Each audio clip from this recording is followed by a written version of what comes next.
Welcome to Ischia. With its thermal hot springs, beautiful gardens and countless vistas, Ischia is a little slice of paradise in the Bay of Naples. Presided over by Mount Epomeo, Ischia boasts crystal clear waters and is the perfect alternative to the nearby more popular island of Capri. In this guide, we're going to show you the very best of Ischia, including top attractions, hidden gems and where to eat.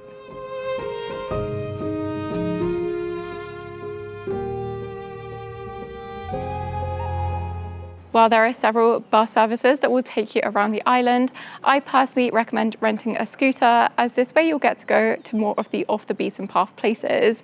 As Ischia is quite small, you only need 2 or 3 days to explore, and I would, however, say that you should only rent a scooter if you are comfortable driving one, because to be honest, the roads are very narrow and steep in places, and the other drivers can be a little bit aggressive if you are not sure what you're doing.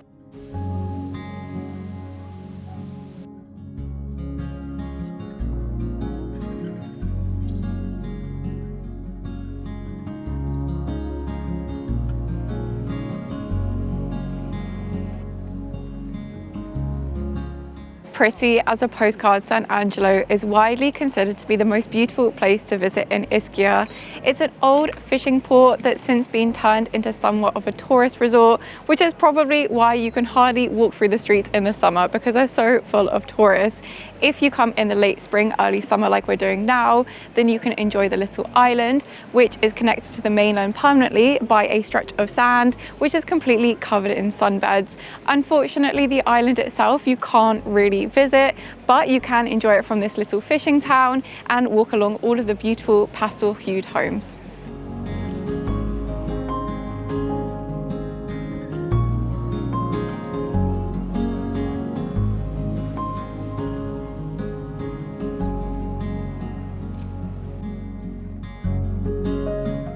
There's not much by way of attractions here. The main draw here is simply soaking up the sunshine, lying on the beach at one of the beach clubs where you can rent a transat for the day, or eating at one of the many restaurants. There's also several shopping opportunities. The only thing to note is that Sant'Angelo is very, very expensive. It's probably one of the most expensive places to visit on the island, which explains why you can't park your scooter here for free. This is the only spot on the whole of Ischia where you have to pay to park your scooter.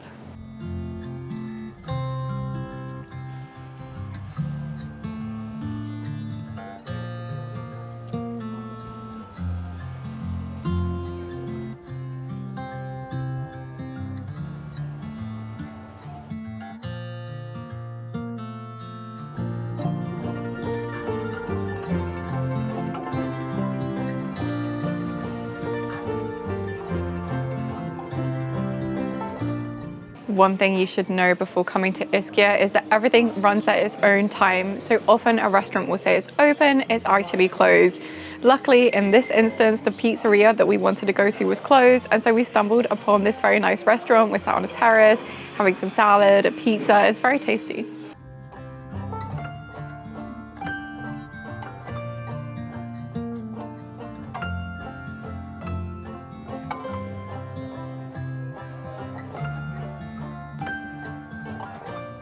Panza is a tiny town nestled in the southwest corner of Ischia. There's only around 7,000 residents, and there's not a great deal of things to do here. What that does mean is that the restaurants here have to be very good. They're good quality. Because it's a bit off the beaten tourist track, they're also very affordable. There are also a few churches to see here and some very nice local architecture.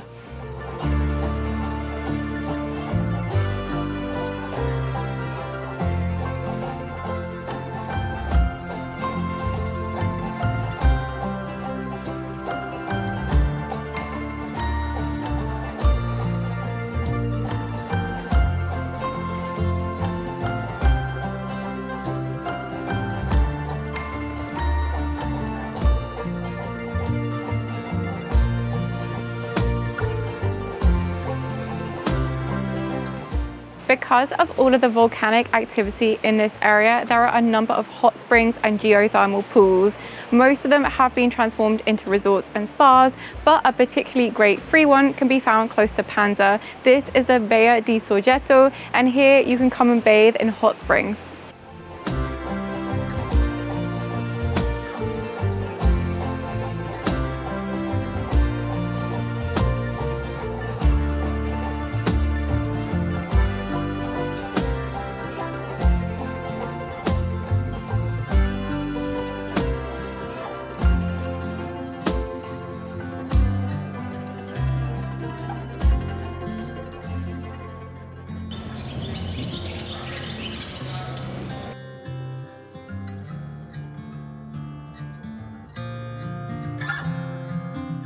Ischia Ponte is probably the most beautiful town to visit in Ischia. It's home to a number of cobbled lanes and little restaurants, but the most beautiful thing to see is probably the Castle Aragonese.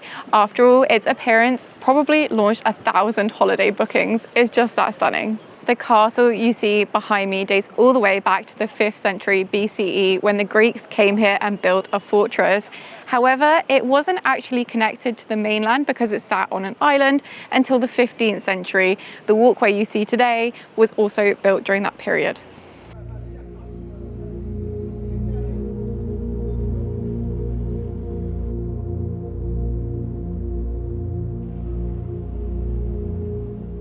As soon as you get into the castle complex, you'll begin a well signposted 2-kilometer circular route that will take you to around 24 points of interest.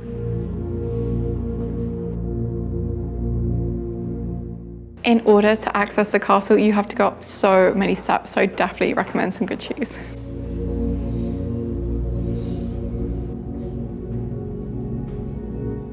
By the 15th century, the castle had come under the control of the Aragonese dynasty, hence its name. During this time, the castle became the residence for various noble families, as well as a prison for political prisoners. As soon as you start to make your way up, you'll be rewarded with beautiful views back onto the island. One of the more unusual aspects of the history of the castle was when the Poor Clares, officially known as the Franciscan Order of St. Clare, inhabited the complex. The Poor Clares' beliefs surrounding death and the body were quite unusual to say the least, believing that once dead, the spirit had left the body, leaving behind merely an empty vessel. They believed a burial of any kind was unnecessary. Instead, they would put the bodies of the deceased nuns in sitting positions on these death chairs and leave them to decompose.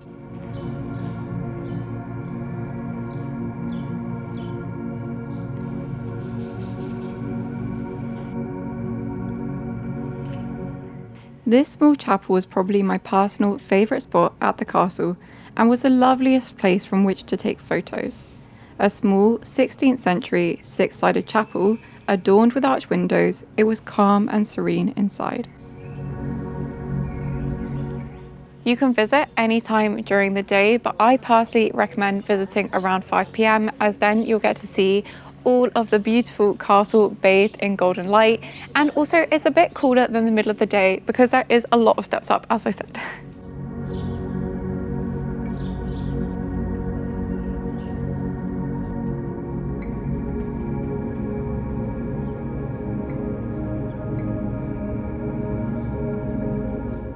If you're looking for a peaceful spot to have a snack or a drink during your visit, you can head right up to the top to the terrace, where you'll enjoy sweeping views over the island.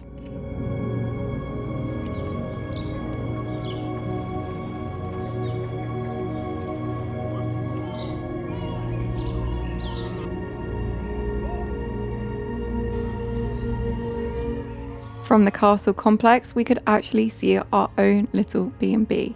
And after a busy day of exploring, we decided to head back where we had a dinner overlooking the castle and the Bay of Naples beyond.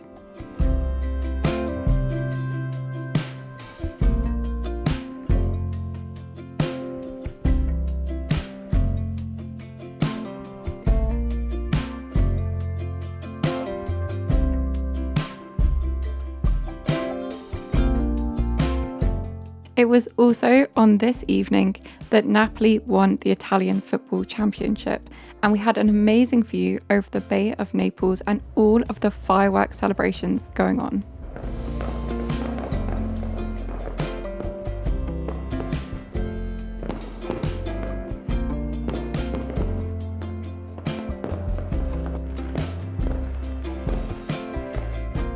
Our B&B itself was pretty unusual in that it was actually a troglodyte cave, and so it was built into the rock face. This meant that it was actually quite cool, but the real draw was the amazing terrace from which we had a view over all of Ischia.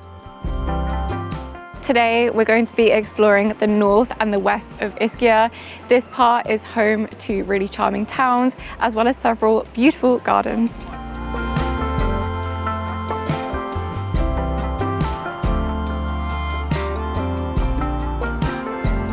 Ischia Porto is the island's main town, and this is probably where you'll first arrive on Ischia if you're coming by ferry.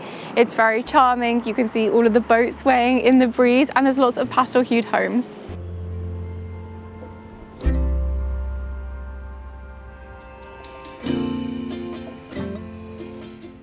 This is the town of Lacco Ameno, and it's home to around 4,800 inhabitants. It's located at the north of Ischia and is probably best known for its mushroom-shaped rock, which is located in the harbour. Lacco Ameno lies right in the shadow of Mount Epimeo. It's a bit more touristy than some of the other towns on the island, but there are several nice restaurants here, and there are several beach clubs where you can rent a parasol and a transat for the day.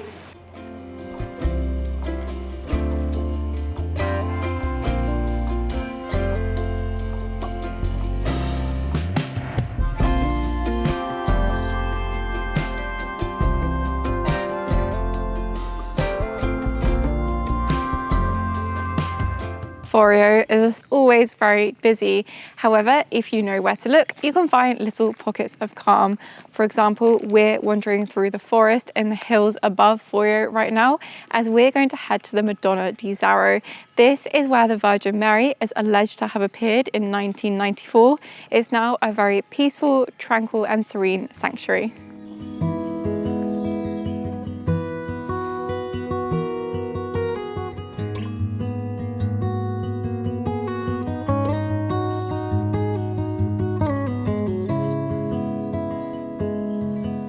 For the best view of Forio from above, you'll want to come to the Zaro Belvedere. This offers amazing views onto the crystal clear waters as well as the town itself.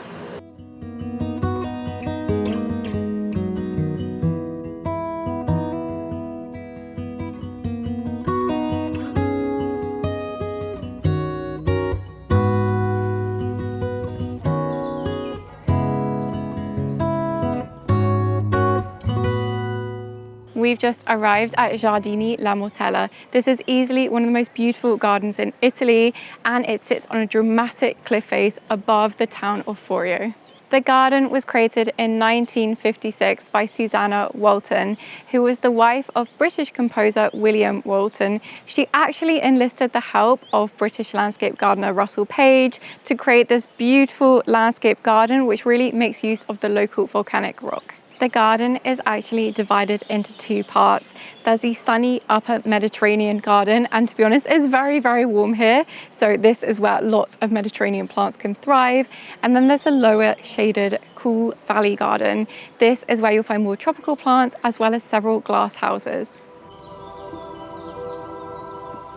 One of the first areas that you'll come across when wandering around the gardens is a large pond. And if you visit at the beginning of the summer, then you'll see a wide array of local wildlife.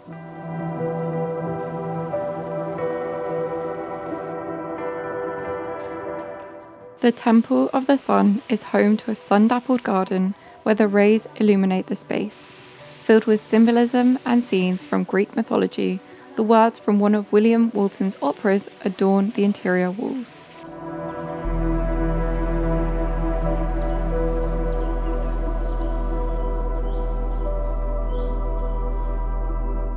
Susanna and William moved to Forio in 1949, and today they're interred in the gardens.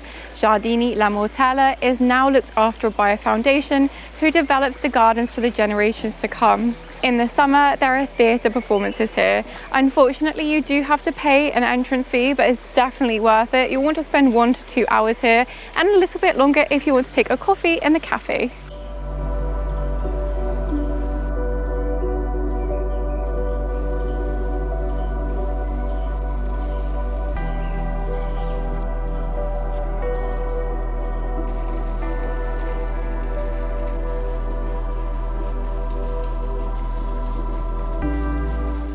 The Victoria House is named after the water lily species Victoria amazonica. Inside the greenhouse, you'll also see cultivated orchids hanging as they naturally like to do, as well as an array of other vibrant exotic plants.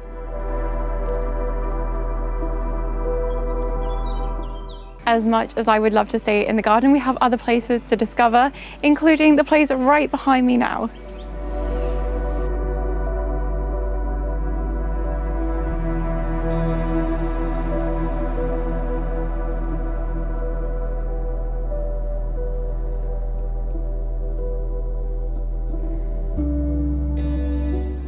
Forio is the second largest town in Ischia, and it has a ferry port too.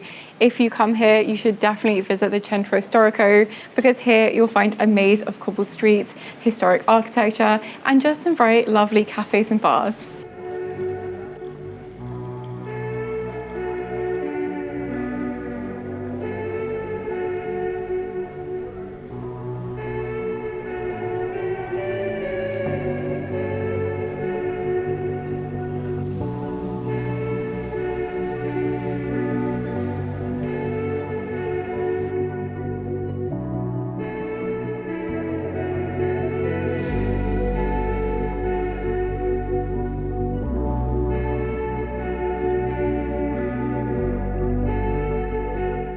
After yet another long day of exploring, it was time to head back to our accommodation for the night. Now, the downside of this accommodation was that it was really hard to reach via public transportation, but the upside of this is that we had amazing views every single evening, as well as incredible sunsets.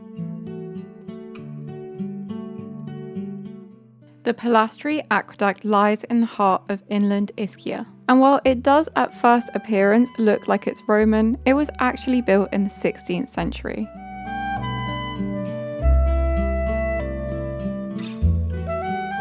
It's our final full day on Ischia, and as we've seen all of the main attractions that we wanted to see, today we're going to focus on more hidden gems and beautiful vistas.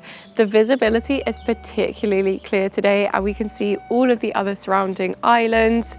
This viewpoint is very spectacular, as I can see the sea on one side and the rest of the island on the other.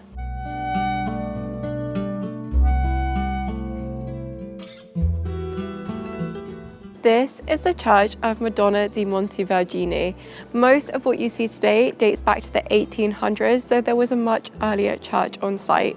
In times gone by, hermits actually ministered here, and in order to get money to keep funding the church, they actually begged in nearby Procida, in Naples, and also in Ischia.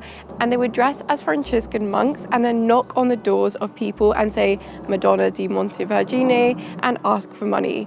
Today, you can visit the interior of the church, which is rather stunning and has these amazing views onto the surrounding countryside.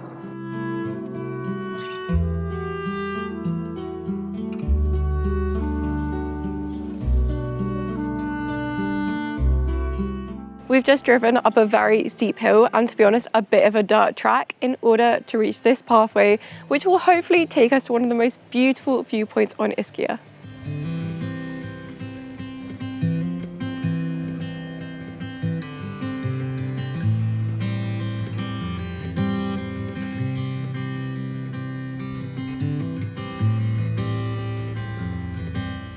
As well as the amazing views onto the sea, Capri beyond, and the towns below.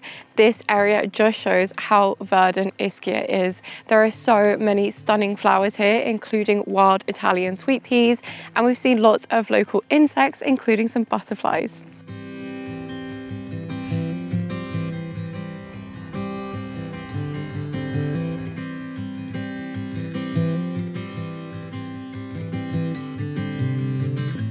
Although Mount Epomeo is technically higher, the viewpoint next to Madonna di Stavia is probably the best on the island. Not only can you see the Castello Aragonese, you can also see right into the Bay of Naples and even see Procida, the next island along, as well as Naples. You'll want to come just after the rain, as then you'll get this fantastic clear view surrounded by lots of flowers.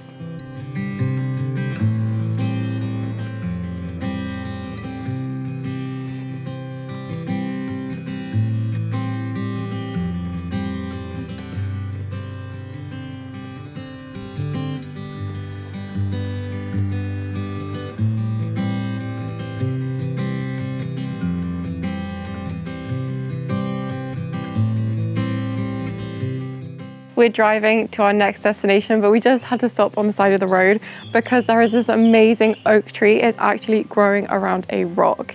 It's really spectacular.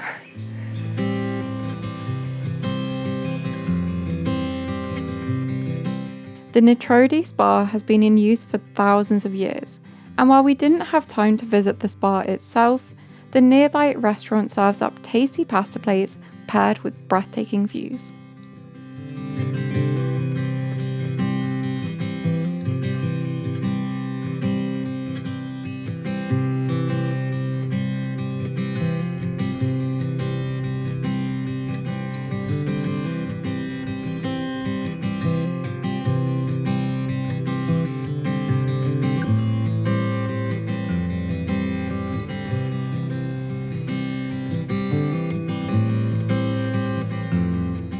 We've just stopped off at Fontana. We're a bit of the way up the mountain, which means that we have an amazing view onto the sea. This is probably one of the best views of Sant'Angelo.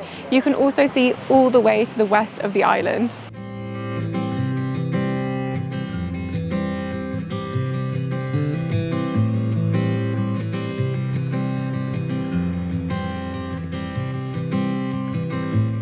This is the entrance to the Faro Punta Imperatore lighthouse.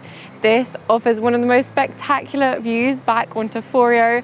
The lighthouse itself was actually abandoned when we visited 3 years ago, but today it's being transformed into a luxury property that you can stay in, and I think you can get lunch and dinner here on request.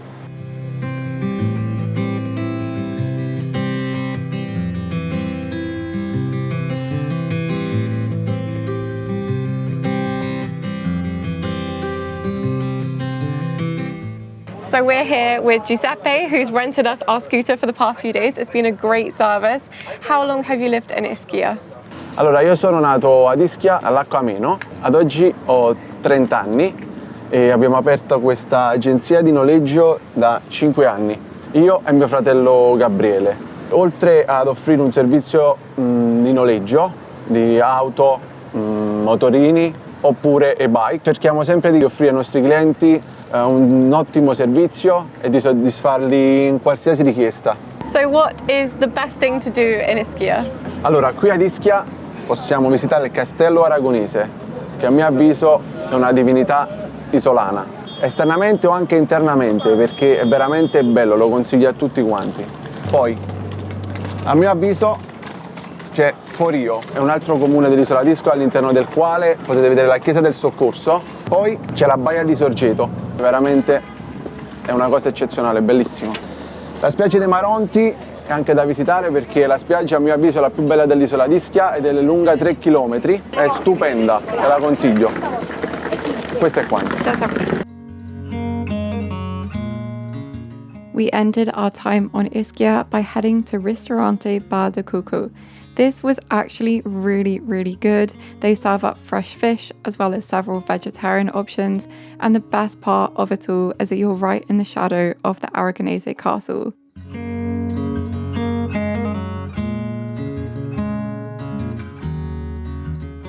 If you're headed to Ischia, Sorrento, the Amalfi Coast or Naples, then I've actually written a whole guidebook to the region. I'll put some details on how you can buy it in the comment box below. Otherwise, thank you so much for watching and don't forget to like and subscribe for more Europe travel content. See you next week.